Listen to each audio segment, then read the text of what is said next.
Hi అండి, నమస్తే. Welcome back to my channel general knowledge హెత్రేట్ వందన. ఇవాళ వీడియోలో 10th పాస్తో అనమాట కొన్ని గవర్నమెంట్ జాబ్స్ అయితే నోటిఫికేషన్ అయితే రిలీజ్ చేశారు ఫ్రెండ్స్. ఆ వేకెన్సీస్ వచ్చేసి వార్డెన్, పీజీటీ, టీజీటీకి సంబంధించినవి అనమాట. తక్కువ అర్హతతోనే మంచి జాబ్స్ అయితే చేయొచ్చు అనమాట. మనకి ఏజ్ వచ్చేసి 50 years వరకు ఛాన్స్ అయితే ఇచ్చారు ఫ్రెండ్స్. జీతం వచ్చేసి 80,000 per month అనమాట. సో ఇవి టోటల్లీ గవర్నమెంట్ జాబ్స్ కాబట్టి తక్కువ అర్హతతో, అది కూడా గవర్నమెంట్ జాబ్స్ కాబట్టి చక్కగా అప్లై అయితే చేసుకోండి. ఈ నోటిఫికేషన్ గురించి పూర్తి డీటెయిల్స్ మీకు షేర్ చేస్తాను. అదేవిధంగా ఈ జాబ్స్కి అప్లై చేసే వాళ్ళకి ఆ స్కూల్ వాళ్ళే అనమాట ఫుడ్ అకామిడేషన్ ఛార్జెస్ కూడా వాళ్ళే పే చేస్తారు. అంటే ఫుడ్ అకామిడేషన్ కూడా ఫ్రీగా అనమాట ఆ స్కూల్ వాళ్ళే భరిస్తారు. సో తప్పకుండా అప్లై అయితే చేసుకోండి ఫ్రెండ్స్. పూర్తి డీటెయిల్స్ ఈ వీడియోలో షేర్ చేస్తాను. సెలక్షన్ ప్రాసెస్ ఏంటి, ఇంకా ఎన్ని వేకెన్సీస్ ఉన్నాయి అనేది క్లారిటీగా అయితే మెన్షన్ చేస్తాను. సో ఈ వీడియోని అయితే స్కిప్ చేయకుండా ఎండ్ వరకు చూడండి. అదేవిధంగా ఎవరైతే ఫస్ట్ టైం ఛానల్ని విజిట్ చేస్తున్నారో వీడియోకి ఒక లైక్ ఇచ్చి ఛానల్ అయితే తప్పకుండా సబ్స్క్రైబ్ చేసుకోండి ఫ్రెండ్స్. ఓకే ఫ్రెండ్స్, ఇప్పుడు నోటిఫికేషన్ని పూర్తిగా చూసుకుంటే ఫ్రెండ్స్ మనకి ఈ నోటిఫికేషన్ డౌన్లోడ్ చేసుకునేటప్పుడు అందులోనే అనమాట మనకి అప్లికేషన్ ఫార్మేట్ అనేది ఉందన్నమాట. ఇక్కడ అనమాట మనం ఫస్ట్ ఆఫ్ ఆల్ ఫిలప్ చేయాల్సి ఉంటుంది ఫ్రెండ్స్. టోటల్గా ఏమేమి అడిగారు, ఏమేమి డీటెయిల్స్ ఫిలప్ చేయమని అవన్నీ క్లారిటీగా అయితే మెన్షన్ చేయాల్సి ఉంటుంది. ఇక్కడ చూడండి, పాస్పోర్ట్ సైజ్ ఫోటో పేస్ట్ చేయాల్సి ఉంటుంది. తర్వాత పోస్ట్ అప్లైడ్ ఫర్ అని ఉంది కదా, రెగ్యులర్ ఆర్ కాంట్రాక్చువల్ బేసిస్ అనేది ఉంది. సో ఈ రెండిట్లో మీరు ఏదనేది కూడా క్లారిటీగా అయితే మెన్షన్ చేయాల్సి ఉంటుంది అనమాట. నెక్స్ట్ యాక్చువల్ కేటగిరీ దగ్గర జనరల్, ఎస్సీ, ఎస్టీ, ఓబీసీ అనేది మెన్షన్ చేయాల్సి ఉంటుంది. జనరల్ అయితే యూఆర్ అనేది అక్కడ రాయాల్సి ఉంటుంది అనమాట. అప్లైడ్ కేటగిరీ కూడా అక్కడ మెన్షన్ చేయాల్సి ఉంటుంది. ఓబీసీ అనేది ఇవన్నీ క్లారిటీగా అక్కడ మెన్షన్ చేసి name, date of birth, father's name, marital status, married అయితే మ్యారీడ్, అన్మ్యారీడ్ అయితే అన్మ్యారీడ్ అని రాయాలి. పూర్తిగా అక్కడ వాళ్ళు ఏమేమి అడిగారో వాటన్నిటిని క్లారిటీగా అయితే ఫిలప్ చేసి qualification, name of exam, subject, university, board, year of passing ఇవన్నీ ఫిలప్ చేసి అనమాట. లాస్ట్కి వచ్చేసి ఇక్కడ మనకి సిగ్నేచర్ ఆఫ్ ద అప్లికెంట్, అక్కడ మన సిగ్నేచర్ పెట్టి డేట్ కూడా మెన్షన్ చేసి ఫ్రెండ్స్ మనం ఈ అప్లికేషన్ ఫామ్ని అనమాట వాళ్ళకైతే సెండ్ చేయాల్సి ఉంటుంది అనమాట మెయిల్ త్రూగా. ఇక్కడ మనం నెక్స్ట్ చూసుకుంటే ఫ్రెండ్స్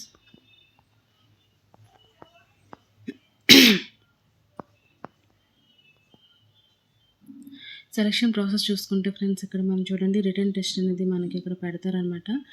రిటర్న్ టెస్ట్ తర్వాత ఇంటర్వ్యూ ఉంటుంది. ఆ తర్వాత షార్ట్ లిస్టెడ్ క్యాండిడేట్స్ అనమాట సెలెక్ట్ చేస్తారు. అంటే అందులో సెలెక్ట్ అయిన వాళ్ళకి షార్ట్ లిస్ట్ చేసి సెలెక్ట్ అయితే చేస్తారనమాట. ఇక్కడ మనకి ఇచ్చారు చూడండి, ఇంటర్వ్యూ డేట్ అనేది వాళ్ళు మనకి ఈమెయిల్ త్రూగా అనమాట సెండ్ చేస్తారు. ఒక్కొక్కసారి మనకి రిటర్న్ టెస్ట్ని క్యాన్సిల్ కూడా చేసే ఛాన్సెస్ కూడా ఉంటాయి అన్నమాట. అది వాళ్ళు మనకి ప్రతిదీ మెన్షన్ అయితే చేస్తారు ఫ్రెండ్స్. సో అప్లికేషన్ అనమాట ఇక్కడ చూడండి, అప్లికేషన్ ఫీజు వచ్చేసి ఇది మనము డీడీ రూపంలో చెల్లించాల్సి అయితే వస్తుంది ఫ్రెండ్స్. ఓబీసీ వాళ్ళకైతే 300 రూపీస్ అనమాట. జనరల్ కేటగిరీ వాళ్ళకైతే 300 రూపీస్, ఎస్సీ, ఎస్టీ, ఓబీసీ వాళ్ళకైతే 200 రూపీస్ అనమాట. దీన్ని మనం ఏ పేరు మీద చేయాలి అంటే ప్రిన్సిపల్ సైనిక్ స్కూల్, గోల్పారా, ఏ బ్యాంక్లోనైనా మనం ఈ పేరుతో అనమాట డీడీ తీసేసి మనం పే చేయాల్సి అయితే ఉంటుంది ఫ్రెండ్స్. సో అక్కడ టాప్ ఆఫ్ ద ఎన్వలప్ మనం ఏం రాయాలంటే application for the post of అనేది మనం రాయాల్సి అయితే ఉంటుంది అనమాట. అది రెగ్యులర్గా కాంట్రాక్ట్ బేసిస్ అనేది కూడా మనం మెన్షన్ చేసి ఆ రిసిప్ట్ని అనమాట లాస్ట్ డేట్ లోపలే మనం పంపించాలన్నమాట. అంటే 25th జూన్ వరకు అయితే ఈ జాబ్స్కి వేకెన్సీస్కి అయితే టైం అయితే ఉంది ఫ్రెండ్స్. సో మనం 25th డేట్ లోపల మనం సెండ్ చేయాల్సి ఉంటుంది, ఈ మంత్ 25th అనమాట. ఇక్కడ చూడండి ఫ్రెండ్స్, 10th బేస్ చేసుకొని వార్డ్ బాయ్ అనమాట వేకెన్సీస్ అయితే ఉన్నాయన్నమాట. అవి కాంట్రాక్చువల్ అయితే 2 ఉన్నాయి, ఓబీసీ వాళ్ళకి 1 ఉన్నాయి, అన్రిజర్వ్డ్ అంటే కాంట్రాక్చువల్ బేసిస్లో 2 ఉన్నాయి. అందులో ఓబీసీ వాళ్ళకి 1, అన్రిజర్వ్డ్ వాళ్ళకి 1 అనమాట. దీనికైతే క్వాలిఫికేషన్ కేవలం 10th ఇచ్చారు ఫ్రెండ్స్. అదేవిధంగా ఇంగ్లీష్ అయితే మనం మాట్లాడైతే ఉండాలన్నమాట.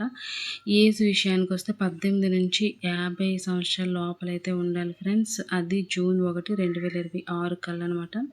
వీళ్ళు శాలరీ వచ్చేసి 21,600 రూపీస్ అయితే శాలరీ పే చేస్తారు. అదేవిధంగా ఫుడ్ అండ్ అకామిడేషన్ సంబంధించి మొత్తం స్కూల్ వాళ్ళే చూసుకుంటారనమాట. మనకు ఆ విధంగా విధంగా అయితే ఏ టెన్షన్ అయితే లేదనమాట. నెక్స్ట్ మ్యాట్రాన్ ఫిమేల్, ఇది వార్డ్ బాయ్ ఉంది, బాయ్స్ సంబంధించి. మ్యాట్రాన్ ఫిమేల్, వీళ్ళు కూడా 10th పాస్ అయితే సరిపోతుంది. ఇది ఒకటి వేకెన్సీ ఉందనమాట. వీళ్ళకి శాలరీ వచ్చేసి 21,600 రూపీస్ శాలరీ ఇస్తారు. సేమ్ మెస్ అండ్ అకామిడేషన్ సంబంధించి స్కూల్ వాళ్ళే చూసుకుంటాం. మనం దానికోసం 1 రూపీ కూడా పే చేయాల్సిన అవసరం లేదనమాట. నెక్స్ట్ మెస్ మేనేజర్ చూసుకుంటే ఫ్రెండ్స్, ఇక్కడ మనకి 10th పాటు క్యాటరింగ్లో డిప్లొమా మరియు 5 years ఎక్స్పీరియన్స్ కూడా అడుగుతున్నారు అనమాట. వీళ్ళకి శాలరీ చూసుకుంటే 40,800 రూపీస్ పర్ మంత్ అనేది వాళ్ళు పే చేస్తారనమాట. నెక్స్ట్ ఇక్కడ lab assistant physics, lab assistant chemistry, lab assistant biology, వీళ్ళు చూసుకుంటే ఇంటర్మీడియట్ సైన్స్లో ఎవరైతే ఇంటర్మీడియట్ చేస్తారో వాళ్ళైతే చేసుకోవచ్చు ఫ్రెండ్స్. అంటే సైన్స్లో ఇంటర్మీడియట్ చేసిన వాళ్ళైతే ఈ మూడిటికి ఎలిజిబుల్ అనమాట. వీళ్ళకి కూడా ఏజ్ వచ్చేసి 18 to 50 years మధ్యలోనే ఉండాలి. నెక్స్ట్ వీళ్ళకి పర్ మంత్ శాలరీ వచ్చేసి 30,600 రూపీస్ ఉంటుంది. ఇక్కడ ఎన్ని వేకెన్సీస్ ఇచ్చారో వాళ్ళందరికీ అనమాట మెస్ అండ్ అకామిడేషన్ స్కూల్ వాళ్ళే చూసుకుంటారు. ఆ విషయంలో అయితే ఎటువంటి ప్రాబ్లం అయితే లేదనమాట ఫ్రెండ్స్. ఓకేనా. నెక్స్ట్ బ్యాండ్ మాస్టర్ చూసుకుంటే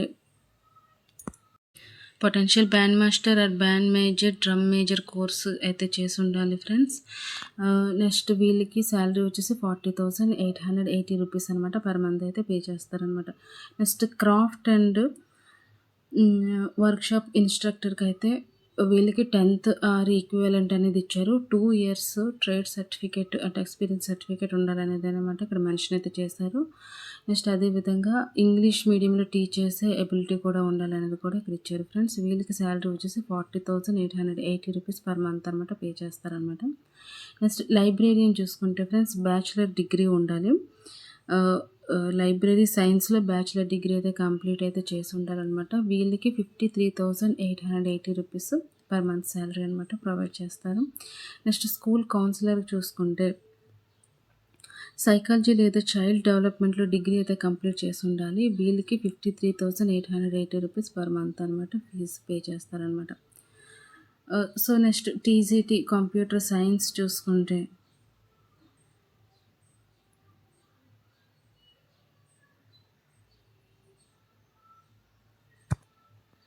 ఇక్కడ చూడండి ఫ్రెండ్స్, టీజీటీ కంప్యూటర్ సైన్స్ చూసుకుంటే డిగ్రీతో బీఈడి మరియు సీటెట్ ఎస్టెట్ అర్హత తప్పకుండా ఉండాలని చెప్తున్నారు. వీళ్ళకి కూడా పర్ మంత్ శాలరీ వచ్చేసి 53,800 రూపీస్ అనమాట పే చేస్తారు. నెక్స్ట్ అదేవిధంగా పీజీటీ ఫిజిక్స్ చూసుకుంటే friends integrated post graduate course from NCTE recognised university in the concern subject with at least 50% marks in aggregate including BEd content అనేది కాంపోనెంట్ అనేది పెట్టున్నారు ఫ్రెండ్స్. అంటే MSc, MTech, ఎంసీఏతో పాటు బీఈడి అవసరం అనమాట. నెక్స్ట్ వీళ్ళకైతే శాలరీ వచ్చేసి 57,120 రూపీస్ పర్ మంత్ అయితే పే చేస్తారనమాట. నెక్స్ట్ పీజీటీ మ్యాథమెటిక్స్ అండ్ అదేవిధంగా స్కూల్ మెడికల్ ఆఫీసర్ వీళ్ళందరికీ కూడా పర్టికులర్ డిగ్రీస్ అయితే మెన్షన్ అయితే చేస్తున్నారు ఫ్రెండ్స్. పీజీటీ మ్యాథమెటిక్స్ అయితే పోస్ట్ గ్రాడ్యుయేషన్ ఉండాలి ఇన్ ద కన్సర్న్ సబ్జెక్ట్. అదేవిధంగా బీఈడి కూడా ఉండాలన్నది కూడా మెన్షన్ చేశారు. వీళ్ళకి 57,120 రూపీస్ పర్ మంత్ అనమాట salary. School medical officer SMO వాళ్ళకైతే MBBS డిగ్రీ అయితే ఉండాలి. వీళ్ళకైతే 80,000 పర్ మంత్ అనమాట. నెక్స్ట్ అదేవిధంగా టీజీటీ ఇంగ్లీష్ అయితే 4 years ఇంటిగ్రేటెడ్ డిగ్రీ కోర్స్ ఉండాలనేది మెన్షన్ చేశారు. 50% మార్క్స్ ఇన్ కన్సర్న్ సబ్జెక్ట్ అనమాట. అదేవిధంగా బీఈడి ఉండాలి. వీళ్ళకి 44,900 rupees per month salary pay చేస్తారు. నెక్స్ట్ పీజీటీ కంప్యూటర్ సైన్స్ వాళ్ళకైతే MSc, MCA or MCA from recognised university అనేసి ఇచ్చారు. 50% మార్క్స్ అయితే ఉండాలని చెప్పారు. లేదంటే MA ఆర్ MTech లేదంటే BEd degree or 3 years integrated BEd ఇలా చేసిన వాళ్ళందరూ అర్హులే అని చెప్పారనమాట. వీళ్ళకైతే శాలరీ వచ్చేసి 47,600 రూపీస్ పర్ మంత్ శాలరీ అయితే పే చేస్తున్నారనమాట ఫ్రెండ్స్. ఇక్కడ చూసుకుంటే ఫ్రెండ్స్ ఫస్ట్ రిటర్న్ టెస్ట్ ఉంటుంది, తర్వాత స్కిల్ టెస్ట్ ఉంటుంది, ఆ తర్వాత ఇంటర్వ్యూ అయితే చేస్తారనమాట. సో మనం దరఖాస్తుని ఎలా చేసుకోవాలి, దరఖాస్తు ఎలా చేసుకోవాలంటే సైనిక్ స్కూల్ గోల్పారా .org వెబ్సైట్కి వెళ్ళనమాట. అఫీషియల్ నోటిఫికేషన్ అయితే డౌన్లోడ్ చేసుకోవాలి ఫ్రెండ్స్. అందులో మనం పూర్తి మీకు చెప్పాను కదా అప్లికేషన్ ఫామ్ ఎలా ఉంటుందో దానిలో పూర్తి డీటెయిల్స్ ఫిలప్ చేసి తర్వాత మన నేమ్, అర్హత, చిరునామా అన్నీ సరిగ్గా ఉండేటట్లు చూసుకోవాలన్నమాట. అందులో ఏ ఒక్కటి మైనస్ అయినా మనకైతే ఈ జాబ్కి అయితే ఛాన్సెస్ అయితే ఇవ్వరు ఫ్రెండ్స్. నెక్స్ట్ అదేవిధంగా మన ఫోటో, సంతకం, నెక్స్ట్ ఐడి ప్రూఫ్, సర్టిఫికేట్స్ అన్నీ సెల్ఫ్ అటెస్టెడ్ చేసేసి ఆ కాపీస్ అన్నీ దీంతో పాటుగా అయితే మనం సెండ్ చేయాల్సి ఉంటుందన్నమాట. ఆల్రెడీ మీకు చెప్పాను కదా దరఖాస్తు అనేది డిమాండ్ డ్రాఫ్ట్ రూపంలో అయితే జమ చేయాల్సి ఉంటుంది. దాన్ని అనమాట స్పీడ్ పోస్ట్ లేదా రిజిస్టర్ పోస్ట్ ద్వారా అయితే సెండ్ చేయాలన్నమాట. తర్వాత సెండ్ చేశాక మనం ఒక కాపీని మన దగ్గర అయితే ఉంచుకోవాల్సి ఉంటుంది ఫ్రెండ్స్. ఆ ఈమెయిల్ అంటే ఏ అడ్రస్కి సెండ్ చేయాలనేది మీకు ఇక్కడ చూసుకుంటే ఫ్రెండ్స్ పోస్టల్ అడ్రస్ వచ్చేసి principal Sainik school Goalpara, PO Rajapara district Goalpara, Assam 783133కి అయితే మనం సెండ్ చేయాల్సి అయితే ఉంటుంది ఫ్రెండ్స్. సో తప్పకుండా 25th జూన్ లోపల అయితే సెండ్ చేయండి. మనకి మంచి ఆపర్చునిటీ కాబట్టి తప్పకుండా యూటిలైజ్ అయితే చేసుకోండి ఫ్రెండ్స్. మనకి ఈ నోటిఫికేషన్ అండి సైనిక్ స్కూల్ గోల్పారా అస్సాం వాళ్ళైతే మనకి సెండ్ చేశారు. సో రిలీజ్ అయితే చేశారనమాట. వెబ్సైట్ నేమ్ వచ్చేసి www.scienceSchoolGolpara.org. ఈ వెబ్సైట్కి వెళ్ళైతే మనం పూర్తి నోటిఫికేషన్ అయితే డౌన్లోడ్ అయితే చేసుకోవచ్చు అనమాట. ఇక్కడ చూడండి ఇది ఆల్రెడీ మనకి 20 మేనే రిలీజ్ చేశారు. పీసీటీ వాళ్ళు ఎంతమంది ఉన్నారు, టీసీటీ వాళ్ళు, యూఆర్ వాళ్ళు, SC/ST వాళ్ళకి ఎన్నెన్ని వేకెన్సీస్ ఉన్నాయి అనేది కూడా క్లారిటీగా అయితే మెన్షన్ చేశారనమాట. సో మీరు తప్పకుండా వెబ్ ఐడికి వెళ్ళేసి డౌన్లోడ్ చేసుకొని అప్లై అయితే చేసుకోండి ఫ్రెండ్స్. సో వీడియో నచ్చి తప్పకుండా లైక్ చేయండి, షేర్ చేయండి, ఛానల్ అయితే తప్పకుండా సబ్స్క్రైబ్ చేసుకోండి. ఫ్రెండ్స్కి యూజ్ చేసి ఎవరికైతే యూజ్ అవుతుంది అనిపిస్తే ఫ్రెండ్స్కి అయితే తప్పకుండా షేర్ చేయడం అయితే మర్చిపోవద్దు. ఓకే ఫ్రెండ్స్, ఛానల్ అయితే తప్పకుండా సబ్స్క్రైబ్ చేసుకోండి. ఈ వీడియోకి ఒక లైక్ ఇవ్వడం మాత్రం మర్చిపోకండి. Okay friends, thank you, have a nice day.